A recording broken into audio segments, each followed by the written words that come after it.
Je suis très heureux de vous accueillir encore une fois à cette émission de télévision, Les Actualités prophétiques. Eh bien, comme vous le savez déjà, depuis un certain temps, nous vous faisons visiter le pays d'Israël parce que nous nous sommes rendus dans le pays afin de vous montrer plusieurs endroits où de nombreuses prophéties sont en train de s'accomplir ou seront accomplies très prochainement.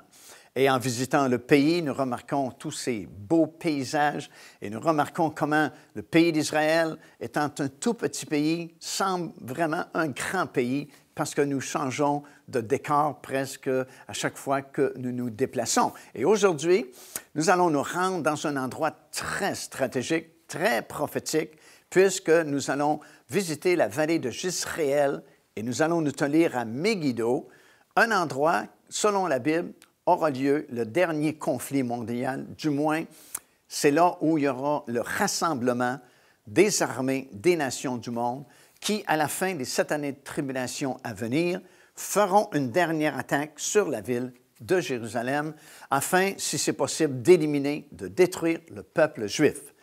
Alors, c'est un endroit vraiment très important, encore une fois, un endroit très stratégique au point de vue prophétique, puisque selon la parole de Dieu, et nous allons lire quelques versets, c'est là qu'il y aura ce grand et dernier conflit mondial. Dans Apocalypse, par exemple, chapitre 17 et au verset 14, nous lisons ceci. « Ils combattront contre l'agneau, et l'agneau les vaincra, parce qu'il est le Seigneur des seigneurs et le Roi des rois, et les appelés, les élus et les fidèles qui sont avec lui les vaincront aussi. » Alors voilà ce conflit-là qui aura lieu à cet endroit-là, ou du moins le rassemblement aura lieu à cet endroit-là. Et prophétiquement parlant, c'est le dernier conflit mondial, alors que les armées de probablement toutes les nations du monde seront rassemblées pour combattre l'agneau. Évidemment, on est à la fin des 7 années de tribulation qui ont été prophétisées dans la parole du Seigneur.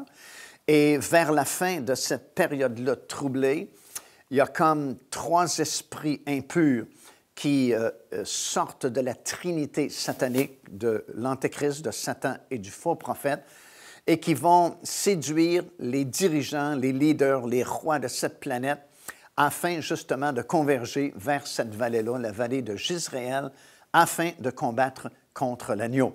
Évidemment, il y a un contexte vraiment très fort dans la parole de Dieu qui nous explique pourquoi cette bataille aura lieu, pourquoi les armées du monde veulent combattre contre l'agneau. Et au cours de nos émissions de télévision, les actualités prophétiques, on vous en a parlé beaucoup et on va sûrement en parler encore une fois. Mais dans Apocalypse chapitre 16 et au verset 16, parlant de ces 3 esprits démoniaques qui vont séduire les dirigeants de cette planète pour former cette grande coalition, il est écrit « Ils les rassemblèrent dans un lieu appelé en hébreu Armageddon ». Armageddon, Har en hébreu veut dire montagne, Megiddo, c'est Megiddo, c'est la même chose. Alors la montagne de Megiddo, qui a été le théâtre de plusieurs conflits auparavant. Parce que vraiment, c'est situé dans un axe très important, un axe routier vraiment très important.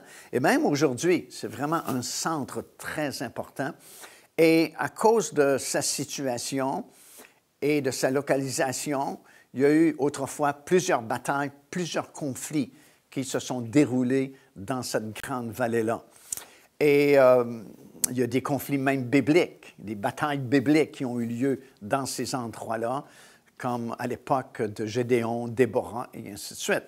Et à nouveau, ce sera le théâtre, du moins, du rassemblement de ces nombreuses armées qui vont monter sur Jérusalem à partir de Megiddo pour détruire la ville. Et nous savons par les paroles du prophète Zacharie que déjà, il y a les 2/3 des Juifs qui seront exterminés à ce moment-là, malheureusement. Une grande partie de la ville de Jérusalem sera détruite. Et c'est alors qu'il n'y a plus d'espoir vraiment pour le peuple juif, parce que là, c'est comme si toutes les nations du monde sont contre lui. C'est là que le Seigneur va revenir à partir de l'Est, comme ça nous dit dans les Écritures, et accorder cette grande, grande délivrance à Israël.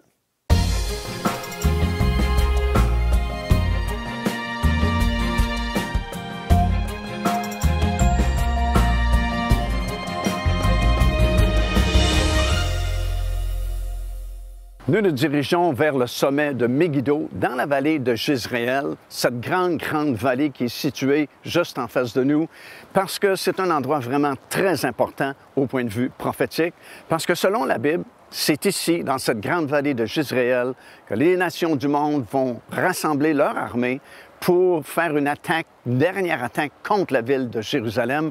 Et cette bataille-là, qui s'appelle la bataille d'Armageddon, se situe à la fin des temps, à la fin des 7 grandes années de tribulation qui sont prévues dans la parole de Dieu pour le temps de la fin, justement. Écoutez ce que nous lisons dans le livre de l'Apocalypse, dans le 16e chapitre, et au verset 16, ça dit ceci: « 3 esprits impurs sortirent de la bouche de la Trinité satanique afin de rassembler ses armées dans un lieu appelé en hébreu Armageddon. Har veut dire montagne, Megiddo, c'est la même chose. C'est cette grande vallée qui est devant nous, la vallée de Jezreel ou la vallée de Megiddo.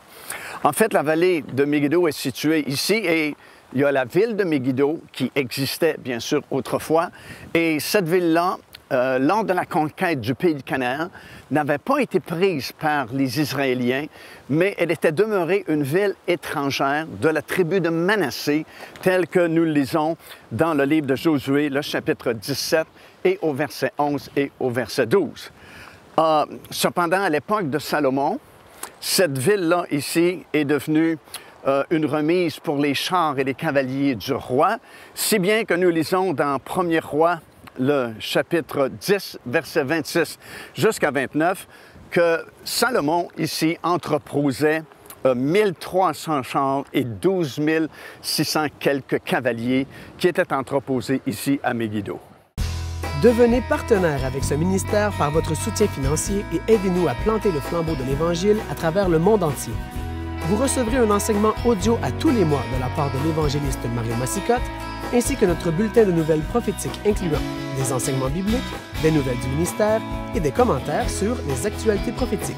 Débutez dès aujourd'hui en visitant notre site web www.paindevie.org ou par courriel à info@paindevie.org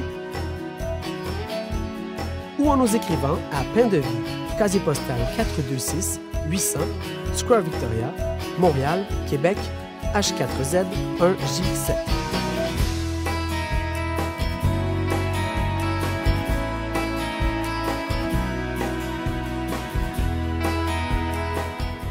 Megiddo a été le théâtre de plusieurs conflits autrefois parce que c'était un endroit stratégique qui reliait la route à partir de l'Égypte jusqu'en Syrie et même jusqu'en Mésopotamie. Et encore aujourd'hui, c'est un axe routier vraiment très important. La ville ne manquait pas d'eau puisqu'il y avait plusieurs sources d'eau et il y avait des puits qui donnaient cette eau-là. Et on avait construit un ingénieux tunnel d'aqueduc pour conduire l'eau à la ville et c'était vraiment impressionnant de voir ces installations.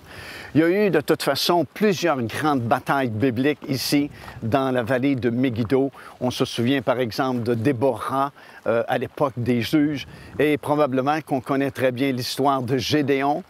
C'est dans cette grande vallée que cette bataille s'est produite. Alors que Gédéon avait formé cette armée-là qui, selon l'Éternel, était trop nombreuse et puis elle a diminué jusqu'à 300 personnes seulement et puis simplement armés de flambeaux, de cruches et de trompettes, de chauffards. Ils ont vécu Madian, l'ennemi, et puis c'est dans cette vallée, la grande vallée de Jezreel, que ça s'est produit. Alors, nous sommes dans un endroit très stratégique, un endroit très important au point de vue conflit, au point de vue bataille, puisqu'il y a eu déjà de nombreuses batailles, nombreux conflits qui se sont passés ici. Et comme on a mentionné au début de cette émission, bien, la parole de Dieu nous annonce qu'à la fin des temps, à la toute fin, lorsque les 7 années de tribulation mondiale sont terminées, c'est ici que des représentants d'à peu près toutes les nations du monde vont se rassembler dans la grande vallée, ici la vallée de Megiddo. La bataille elle-même d'Armageddon n'aura pas lieu ici, mais c'est simplement le lieu de rassemblement. Et d'ici, les armées vont monter sur Jérusalem pour tenter de détruire Jérusalem et se débarrasser de la race juive. Et nous aurons l'occasion d'en parler un petit peu plus tard, comment le prophète Zacharie, déjà il y a des milliers d'années passées, avait annoncé que ce grand conflit se produirait à la fin des temps. Procurez-vous cet enseignement disponible dès maintenant sur notre site web au www.paindevie.org. En visitant notre boutique web, vous pourrez commander ou même télécharger les enseignements. Vous trouverez aussi plusieurs autres produits contenant des centaines de sujets pour votre édification. La bataille d'Armageddon aura lieu à la fin complètement de ces 7 années de tribulation mondiale. En fait, ce que la Bible nous annonce par la bouche du prophète Daniel, nous lisons ça dans son livre, dans l'Ancien Testament, dans le chapitre 9 et au verset 27, par exemple. Daniel a prophétisé qu'à la fin complètement, il y aura 7 années de tribulation intense et de tribulation mondiale. Nous savons que ce seront des tribulations mondiales puisque, encore une fois, dans le livre de l'Apocalypse, dans le 3e chapitre, alors que le Seigneur parle à l'Église de Philadelphie, qui représente l'Église fidèle des derniers jours, il lui dit qu'il va garder cette Église de la grande épreuve qui va venir pour justement éprouver le monde entier. Alors, nous savons que ces 7 années de tribulation vont éprouver le monde entier et que ce ne seront pas des tribulations locales dans un seul pays ou plusieurs autres pays autour, mais à l'échelle vraiment mondiale. Et à la fin de ces 7 années de tribulation, les nations du monde enverront des représentants ici dans la vallée de Megiddo pour se rassembler afin de monter sur Jérusalem et d'attaquer la ville de Jérusalem, voulant la détruire et du même coup détruire le peuple juif pour l'éliminer complètement. Et c'est à ce moment-là que le Seigneur Jésus-Christ va revenir et va mettre un terme à cette dernière bataille, ce dernier conflit à la fin de ces années de tribulation. Écoutez ce que nous lisons dans le livre de l'Apocalypse, dans le 16e chapitre, des versets 12 jusqu'à 16. Ça dit ceci: « Le 6e ange versa de sa coupe sur le grand fleuve Euphrate, et son eau tarit, afin que le chemin des rois venant de l'Orient fût préparé. Et je vis sortir de la bouche de la bête et de la bouche du faux prophète 3 esprits impurs semblables à des grenouilles, car ce sont des démons qui font des prodiges et qui vont vers les rois de la terre afin de les rassembler pour le combat du grand jour du Dieu Tout-Puissant. Ils les rassemblèrent dans un lieu appelé en hébreu Har-Magédon.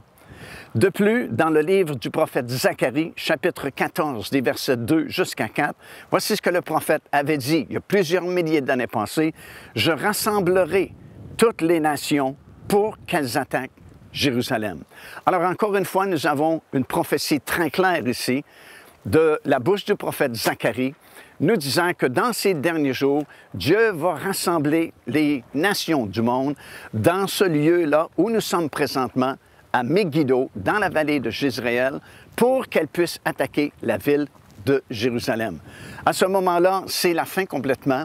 Et alors que tout espoir est perdu et qu'Israël est vraiment acculé au pied du mur parce que toutes les nations sont contre Israël et qu'ils n'ont plus d'espoir de secours d'aucune nation du monde, c'est à ce moment-là que soudainement, du côté de l'Est, voilà que cette grande lumière va se pointer.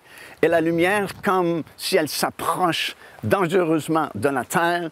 Et j'imagine les caméramans à ce moment-là, les grands réseaux d'informations, de nouvelles qui sont en train de filmer la bataille d'Armageddon en direct, vont laisser de côté les soldats qui sont en train de se battre à Jérusalem et vont pointer la lentille de leur caméra sur ce drôle de phénomène qui vient du ciel, pensant peut-être que c'est une invasion d'extraterrestres. Et ils ont partiellement raison, parce que c'est vraiment une invasion d'extraterrestres, puisque c'est le retour du Seigneur Jésus-Christ, accompagné de tous ses saints, comme nous lisons dans le livre de Zacharie, dans l'Ancien Testament.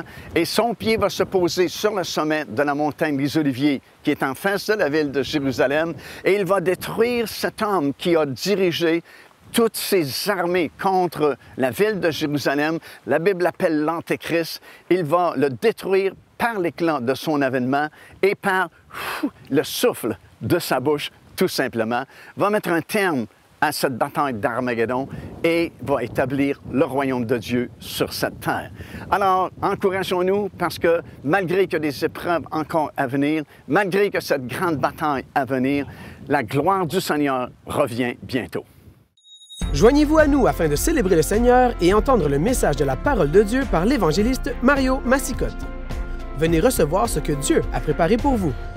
Visitez notre site web www.paindevie.org afin de connaître notre itinéraire.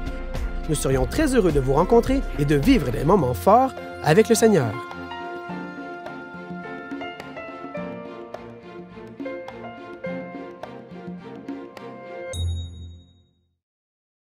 Je me tiens sur le sommet de la montagne de Megiddo et derrière moi, vous avez la grande vallée de Jezréel. Dans cet endroit-là, vont se réunir plusieurs nations, les armées de plusieurs nations du monde pour finalement attaquer une dernière fois la ville de Jérusalem. Et cette grande bataille s'appelle la bataille d'Armageddon, telle que nous le lisons dans le livre de l'Apocalypse, dans le 16e chapitre et au verset 16, ça dit « Ils rassemblèrent ces armées-là dans une vallée appelée en hébreu Har Mageddon ». Comme on a mentionné, le mot Har veut dire montagne, Megiddo, Megiddo, c'est la même chose. Donc nous sommes à Megiddo, dans la grande vallée de Jezréel. Cette vallée, elle est très grande, environ une vingtaine de kilomètres de profondeur. Et il y a eu beaucoup de batailles bibliques dans cette grande vallée-là de toute façon. On se souvient de Déborah, comme on a mentionné, Gédéon, par exemple, qui a livré cette grande bataille contre Madian dans cette grande vallée-là. Et la vallée est située dans un creux, évidemment, parce qu'il y a ces grandes montagnes tout autour. Mais vous avez, comme par exemple, la ville de Nazareth, qui est juste devant moi. Et devant Nazareth se trouve le mont Tabar, là où on a eu aussi des conflits, des batailles bibliques. Et c'est quand même intéressant de noter que Jésus a été élevé dans la ville de Nazareth. Il est né dans la ville de Bethléem, mais il a grandi, a été élevé par ses parents, Marie et Joseph, dans la ville de Nazareth. Et déjà très jeune, il pouvait regarder ici, voir la vallée de Megiddo et vraiment comprendre, savoir que tout se terminerait ici, dans cette grande vallée de Jezréel. C'est quand même important à noter, évidemment. La parole de Dieu nous enseigne que dans ces derniers jours, au temps de la fin, il y aura cette entente de signer par cet homme que la Bible appelle l'Antéchrist. Selon la Bible, ce sera le dernier gouvernement, un gouvernement mondial, qui va diriger les destinées vraiment des nations pour une très courte période de 3 ans et demi seulement, c'est-à-dire la moitié de ces 7 années de tribulation. Alors qu'il vient au pouvoir, 3 ans et demi après la signature de ce traité supposément de paix et de sécurité entre Israël et plusieurs nations autour, cet homme prend le contrôle vraiment des destinées des nations mondiales et va contrôler plus ou moins la planète pendant ces dernières 3 années et demie. À la fin de ces 3 dernières années et demie des 7 années de tribulation, il va réussir à rassembler la plupart des nations du monde dans cette grande vallée ici de Jezréel pour attaquer une dernière fois la ville de Jérusalem. Ce sera un temps vraiment de grande tribulation, un temps très difficile pour l'ensemble des nations de ce monde, puisqu'il y aura une trinité satanique qui sera en contrôle pendant ces courtes années-là de la fin de cette période des tribulations. Il y aura cet homme que la Bible appelle l'Antéchrist, qui sera le gouvernement mondial. Un deuxième personnage que la Bible appelle le faux prophète, qui va réussir à réunir, à fusionner, si vous voulez, toutes les grandes religions de ce monde pour cette période de la fin des tribulations. Et ensemble, ils vont pouvoir former une espèce de système financier pour permettre le contrôle mondial de toutes les transactions commerciales qui se font sur cette planète. Alors, c'est un temps de grande tribulation, de grande épreuve pour les nations du monde. Et il y a vraiment une haine contre le peuple juif, Israël, qui sera promulguée durant ces années-là pour conclure finalement à cette bataille d'Armageddon et l'attaque sur la ville de Jérusalem. Mais comme j'ai mentionné aussi précédemment, ce sera le temps de la fin, ce sera un temps très court, ce sera très intense au niveau de tribulation et souffrance, mais heureusement, ce ne sera pas tellement long. Comme Jésus a dit, ce temps, il est même abrégé, parce que s'il n'était pas abrégé, personne ne pourrait subsister. Mais à la fin de ces 3 années et demie-là, de la fin de la période des tribulations, le roi des rois, le Seigneur des seigneurs, le Seigneur Jésus-Christ lui-même va revenir en personne, va établir son royaume et tous les rachetés de l'Éternel seront ressuscités à ce moment-là et nous pourrons vivre avec lui pour l'éternité. Alors il n'y aura plus de douleur, il n'y aura plus de souffrance et il n'y aura plus de conflit mondial. Car Dieu a tant aimé le monde qu'il a donné son Fils unique, afin que quiconque croit en lui ne périsse point, mais qu'il ait la vie éternelle. Téléchargez gratuitement l'enseignement « Le salut, c'est quoi ?» en visitant notre site web www.paindevie.org et recevez la grâce merveilleuse que Dieu vous offre. Alors, nous avons vu cette grande vallée de Jezreel. Nous nous sommes rendus à Megiddo, sur le sommet, vraiment, de Megiddo. Et nous avons vu de nos propres yeux cette grande vallée qui s'étend à perte de vue. De chaque côté, vraiment, vous ne pouvez pas voir les limites de cette grande vallée-là parce qu'elle est vraiment très grande, elle est énorme. Et fait à noter, c'est que cette vallée-là, elle est située juste en face de Nazareth, là où Jésus a grandi. Et c'est comme si quand Jésus a grandi, il pouvait voir de ses yeux cette vallée-là de Megiddo où tout se terminerait finalement. C'est vraiment impressionnant de se tenir là et de voir Nazareth qui est juste en face de cette grande vallée-là. Vous avez le mont Tabar qui est sur votre gauche et c'est un endroit, comme j'ai mentionné, où déjà il y a eu beaucoup de conflits et c'est le lieu de rassemblement du dernier conflit avant le retour du Seigneur Jésus-Christ. Et alors que la bataille fera rage, le Seigneur Jésus-Christ va revenir, va mettre un terme à ce conflit-là et va mettre un terme également à cette période de tribulation. Et les dernières 3 années et demie de cette période de 7 années seront les plus intenses parce que déjà, vous savez, depuis le tout début de cette période des 7 années de tribulation, la plupart des croyants déjà ont été enlevés, ne sont plus sur la terre. Donc, si l'Église n'est plus ici, c'est la lumière du monde qui est partie parce que nous sommes la lumière du monde. Jésus a dit qu'il était la lumière du monde pendant qu'il était dans le monde, mais maintenant qu'il est retourné vers son Père, il a dit « Vous êtes la lumière du monde ». Et c'est également le sel de la terre. Ça veut donc dire que lorsque la lumière spirituelle sera retirée de cette planète et que le sel que nous représentons aura disparu, il n'y aura plus grand-chose pour préserver contre la corruption totale sur cette planète. Alors, ce seront des années très difficiles, des années très intenses, et particulièrement les dernières 3 années et demie seront très dures, très difficiles pour ceux qui habiteront sur cette planète à cette époque-là. Et c'est pourquoi c'est comme une grande délivrance lorsque cette lumière va paraître du côté de l'Est et elle se dirige vers Israël, évidemment, et c'est le Seigneur Jésus-Christ qui revient avec tous les appelés, comme nous avons lu, tous les rachetés de l'Éternel, tous les enfants de Dieu de toutes les générations qui sont maintenant ressuscités, qui reviennent avec lui et vont mettre un terme à cette dernière bataille, la bataille d'Armageddon. Et pour montrer justement la gloire et toute la puissance du Seigneur Jésus-Christ, nous lisons dans l'Épître aux Thessaloniciens comment le Seigneur va se débarrasser de cet homme qui en fait était l'homme le plus puissant de la planète durant cette période de tribulation, qui en fait a contrôlé le monde entier pendant une période de 3 années et demie, les dernières 3 années et demie de ces 7 années-là de tribulation. Ça dit dans Thessaloniciens que le Seigneur Jésus-Christ va le détruire par la gloire de son événement, de son retour. Juste la gloire de son retour va éliminer cet homme-là et il va le détruire par le souffle de sa bouche. Alors, c'est quand même impressionnant parce que c'est l'homme le plus puissant de la planète qui dirige les destinées de ce monde pendant plusieurs années et uniquement le souffle de sa bouche du Seigneur Jésus-Christ va suffire à éliminer cet homme-là et l'envoyer dans l'étang ardent de feu avec le faux prophète qui l'a accompagné durant son terme de ces 3 années et demie de tribulation.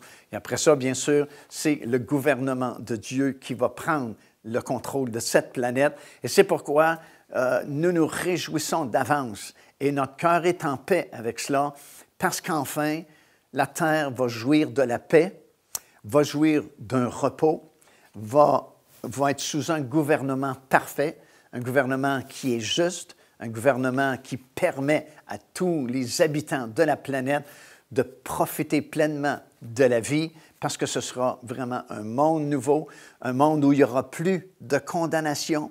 Actuellement, notre monde est encore sous l'effet de la condamnation à cause du péché depuis Adam et Ève. Mais en cette journée-là, la condamnation sera retirée de la terre. Il n'y aura plus de condamnation. Ce sera comme un paradis terrestre. Ici l'évangéliste Mario Massicotte qui vous invite à vous inscrire à notre lettre de nouvelles électronique. Et pour ce faire, il suffit de visiter notre site web au www.paindevie.org et tout en haut à la droite de votre écran, vous allez voir cet onglet sur lequel vous cliquez et vous vous inscrivez tout simplement. Ça vous permettra de recevoir des nouvelles du ministère de Pain de Vie et en même temps recevoir le bon enseignement de la parole de Dieu. Faites-le donc aujourd'hui même.